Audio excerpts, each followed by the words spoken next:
The lord. ఈరోజు నెహెమ్యా గ్రంథం 9వ అధ్యాయాన్ని చదువుకుందాం. ఆ నెల 24వ రోజున ఇశ్రాయేల్ ప్రజలు ఉపవాసం ఉండి గోనెపట్ట కట్టుకొని తల మీద బుగ్గి పోసుకొని మళ్ళీ సమకూడారు. ఇశ్రాయేల్ వంశాల వారు విదేశీయులందరిలో నుంచి తమను ప్రత్యేకించుకున్నారు. వారు నిలబడి తమ పాపాలను, తమ పూర్వీకుల అపరాధాలను ఒప్పుకున్నారు. ఉన్న చోటనే నిల్చుండి తమ దేవుడు యెహోవా ధర్మశాస్త్ర గ్రంథాన్ని ఒక జాముసేపు చదువుతూ ఉన్నారు. మరో జాముసేపు తమ పాపాలను ఒప్పుకుంటూ తమ దేవుడు యెహోవాను ఆరాధిస్తూ ఉన్నారు. యేషువ, కద్మియేల్, బానీ, షెబన్యా, బున్నీ, షేరబ్యా, బానీ, కెనానీ అనే లేవీ గోత్రికులు మెట్ల మీద నిలుచుండి తమ దేవుడు యెహోవాకు బిగ్గరగా మొరపెట్టారు. యేషువ, కద్మియేల్, బానీ, హషబ్నెయా, షేరబ్యా, హోదియా, షెబన్యా, పెతహయా అనే లేవీ గోత్రికులు నిలుచుండి శాశ్వతంగా ఉన్న మీ దేవుడు యెహోవాను స్తుతించండి అని చెప్పి ఈ విధంగా ఆయనను కీర్తించారు. నీ ఘనమైన పేరుకు స్తుతి కలుగుతుందిగాక. నీ పేరు సమస్త కీర్తికి స్తుతికి మించినదే. నీవు మాత్రమే యెహోవావు. నీవే ఆకాశాన్ని, మహాకాశాలను, వాటి నక్షత్ర సమూహాలను సృజించావు. భూమిని, దాని మీద ఉండే వాటన్నిటినీ, సముద్రాలను, వాటిలో ఉండే వాటన్నిటినీ కూడా నీవు సృజించావు. అన్ని ప్రాణులకు ప్రాణం ఇచ్చేది నీవే. పరలోక సమూహమంతా నీకే నమస్కారం చేస్తున్నది.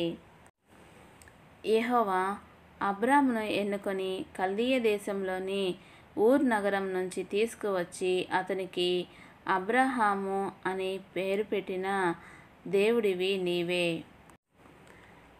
అతడు నీ ఎదుట యథార్థ హృదయుడని తెలుసుకొని అతని సంతానానికి కనాను, హిత్తి, అమోరీ, పెరిజ్జీ, యెబూసీ, గిర్గాషీ జాతుల దేశాన్ని ఇస్తానని అతనితో ఒడంబడిక చేశావు. నీవు న్యాయవంతుడివి కనుక నీ మాట ప్రకారం జరిగించావు. మా పూర్వీకులు ఈజిప్టులో పడ్డ బాధలను నీవు చూశావు. ఎర్ర సముద్రం దగ్గర వారి మొర విన్నావు. ఈజిప్టు చక్రవర్తి ఫరో, అతడి పరివారమంతా, అతడి దేశ ప్రజలందరూ వారి పట్ల ఎంత తీవ్ర గర్వంతో ప్రవర్తించారో నీకు తెలుసు. కనుక నీవు వాళ్లకు వ్యతిరేకంగా సూచకమైన అద్భుతాలు, మహాక్రియలు జరిగించావు. అలా చేసి ఆ రోజు వరకు నిలిచి ఉండే పేరు ప్రతిష్టలను చేకూర్చుకున్నావు. నీ ప్రజలు సముద్రం మధ్య పొడి నేలను నడిచేలా వారి ఎదుట నీవు సముద్రాన్ని విభాగించావు. అయితే వారిని తరిమేవాళ్లను లోతైన నీళ్లలో రాయి వేసినట్లు అగాధ జలాలలో నీవు పడవేశావు. పగటివేళ నీవు మేఘస్తంభంలో ఉండి నీ ప్రజలకు వెళ్ళవలసిన దారి చూపావు. రాత్రివేళ వాళ్లకు వెళ్ళవలసిన దారిని వెలుగివ్వటానికి అగ్నిస్తంభంలో ఉండి నడిపించావు. నీవు సీనాయి పర్వతం మీదికి దిగి వచ్చావు. ఆకాశం నుంచి వారితో మాట్లాడావు. వారికి న్యాయమైన నిర్ణయాలను, సత్యమైన ఉపదేశాలను, మంచి చట్టాలను, ఆజ్ఞలను ప్రసాదించావు. వారికి నీ పవిత్ర విశ్రాంతి దినం విషయం తెలియచేశావు. నీ సేవకుడైన మోషే ద్వారా ఆజ్ఞలను, చట్టాలను, ఉపదేశాలను నియమించావు.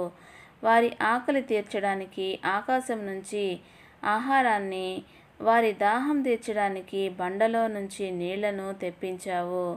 ఇస్తానని నీవు మాట ఇచ్చిన దేశాన్ని స్వాధీనం చేసుకోండి అంటూ వారితో చెప్పావు. కానీ మా పూర్వీకులు విర్రవీగి తలబిరుసుగా ప్రవర్తించారు. మీ ఆజ్ఞలను పెడచెవిన పెట్టారు. నీ మాట వినటం అనేది వారు నిరాకరించారు. తమ మధ్య నీవు చేసిన అద్భుతాలను మర్చిపోయారు. వారు తలబిరుసుగా తిరుగుబాటు చేస్తూ ఈజిప్టులో ఉన్న దాస్యంలోకి తిరిగి వెళ్ళడానికి ఒక నాయకుడిని కోరుకున్నారు. అయితే నీవు క్షమించే దేవుడివి, దయగలవాడివి, కరుణామయుడివి, చాలా కృపగలవాడివి, త్వరగా కోపగించేవాడవు కావు. కనుక నీవు వారిని విసర్జించలేదు.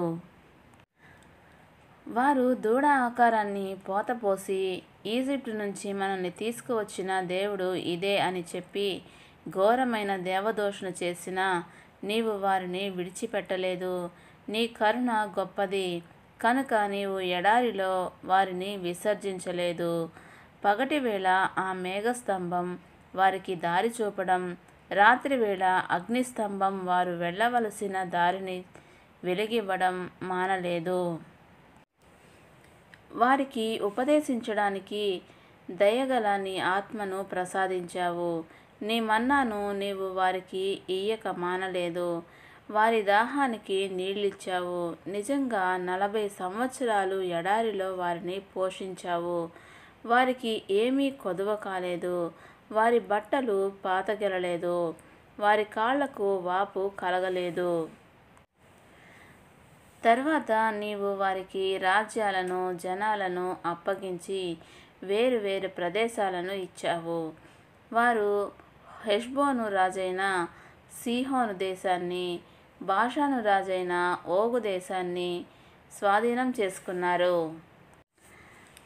వారి సంతానాన్ని లెక్కకు ఆకాశ నక్షత్రాలంతగా చేసి ప్రవేశించి స్వాధీనం చేసుకోండి అని వారి తండ్రులతో నీవు చెప్పిన దేశంలోకి వారిని తీసుకువచ్చావు.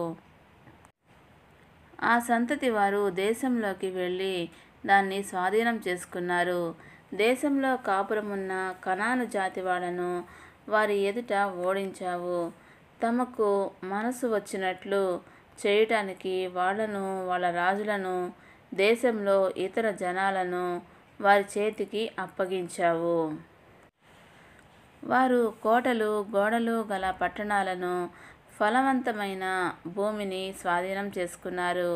అన్ని రకాల మంచి వస్తువులతో నిండి ఉన్న ఇండ్లను, త్రవ్విన బావులను, ద్రాక్ష తోటలను, ఆలివ్ చెట్ల తోటలను, విస్తారంగా ఉన్న ఫలవృక్షాలను వశం చేసుకున్నారు. వారు తిని తృప్తిపడి బలిశారు. నీ మహాదయను బట్టి సుఖంగా బ్రతికారు. కానీ వారు అవిధేయులై నీ మీద తిరుగుబాటు చేశారు. నీ ధర్మశాస్త్రాన్ని తమ వెనక్కు త్రోసివేశారు.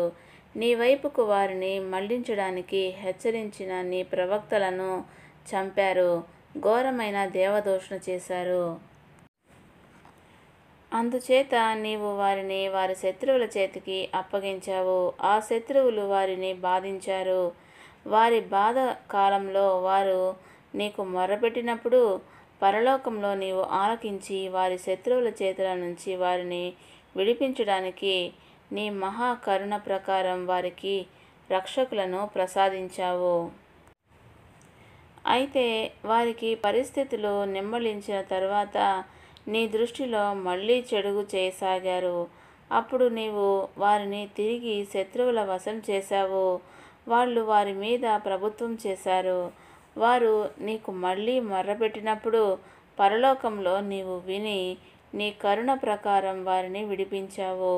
ఈ విధంగా అనేక సార్లు జరిగింది.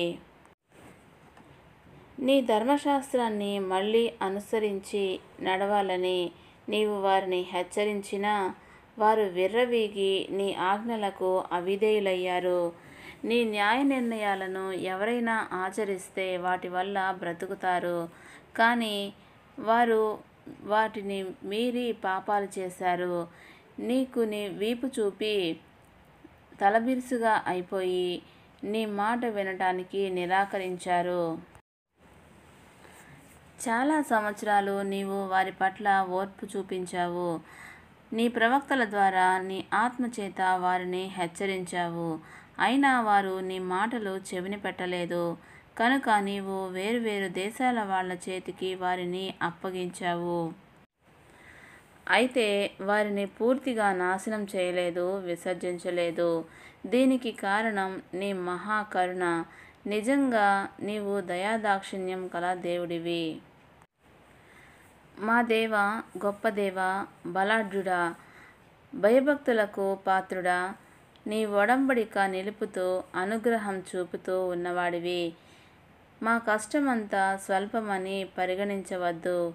అష్షూరు రాజుల రోజుల నుంచి ఈ రోజు వరకు మా మీదికి, మా రాజుల మీదికి, నాయకుల మీదికి, మా యాజుల మీదికి, ప్రవక్తల మీదికి, మా పూర్వీకుల మీదికి, నీ ప్రజలందరి మీదికి కడగండ్లు వస్తూ ఉన్నాయి. అయితే మా మీదికి వచ్చిన దానంతట్లోనూ నీవు న్యాయం జరిగించావు, విశ్వసనీయతతో వ్యవహరించావు. మేము చెడుగు చేసేవాళ్ళము. మా రాజులు, నాయకులు, యాజులు, పూర్వీకులు నీ ధర్మశాస్త్రం ప్రకారం ప్రవర్తించలేదు. నీ ఆజ్ఞలను కానీ, నీవు వారితో పలికిన హెచ్చరికలను కానీ వారు చెవిని పెట్టలేదు. తమ రాజ్య పరిపాలన కాలంలో కూడా నీవు వారికి ఇచ్చిన ఫలవంతమైన విశాల దేశంలో నీవు చూపిన మహాదయను అనుభవిస్తూ ఉన్నప్పుడు కూడా వారు నీకు సేవ చేయలేదు. తమ చెడు ప్రవర్తన నుంచి నీ వైపు తిరగలేదు. ఇదిగో, ఈరోజు మేము దాస్యంలో ఉన్నాము. ఈ దేశం ఫలసాయాన్ని, దాని సమృద్ధిని అనుభవించేలా నీవు దానిని మా పూర్వీకులకు ప్రసాదించావు. అయితే ఈ దేశంలో మేము దాసులము. మా అపరాధాల కారణంగా నీవు మా మీద నియమించిన రాజులకు దాని సమృద్ధి అయిన పంటలు లభ్యమవుతాయి. వారు తమకు ఇష్టం వచ్చినట్లు మా శరీరాల మీద, మా పశువుల మీద ప్రభుత్వం చేస్తున్నారు. మేము గొప్ప బాధలో ఉన్నాము. దీని ఫలితంగా మేము స్థిరమైన ఒడంబడిక చేసి దానిని వ్రాయించాము. మా నాయకులు, మా లేవీ గోత్రికులు, మా యాజులు దానికి ముద్రలు వేశారు. దేవుడి పరిశుద్ధ వాక్యమును దీవించునుగాక. ఆమెన్.